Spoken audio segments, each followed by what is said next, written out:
Malgré ses apparences calmes, Kiev se réveille une nouvelle fois dans la peur.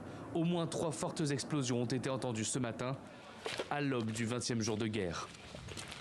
Déjà hier, l'horreur a frappé ce quartier résidentiel de la capitale. Une attaque russe contre cet immeuble, les autorités dénombrent au moins un mort. À peine 18 ans, Maxime Korobich voit sa vie partir en fumée sous ses yeux. Il était dans sa chambre lorsque la frappe a eu lieu.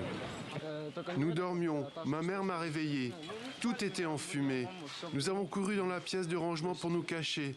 Des explosions ont commencé. Nous pensions que quelqu'un était entré par effraction. Nous pensions que les Russes étaient entrés. C'était vraiment effrayant.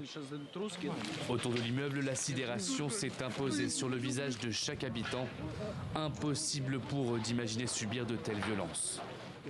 Au début, les gens se cachaient dans les sous-sols, puis ils se sont habitués et ils ont cessé de se soucier des frappes.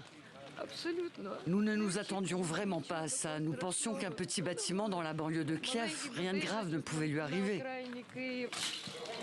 À Kiev, un assaut militaire majeur est redouté, peut-être même dans les prochaines heures. Pas question, prévient Volodymyr Zelensky. Le président ukrainien entend résister jusqu'au bout. L'ennemi est confus. Il ne s'attendait pas à une telle résistance de notre part. Notre délégation a également travaillé sur ce point lors des négociations avec la délégation russe. Elles étaient plutôt bonnes selon ce qu'on m'a dit. Mais attendons de voir. Les pourparlers vont continuer entre la Russie et l'Ukraine. Les deux délégations doivent se rencontrer dans la journée.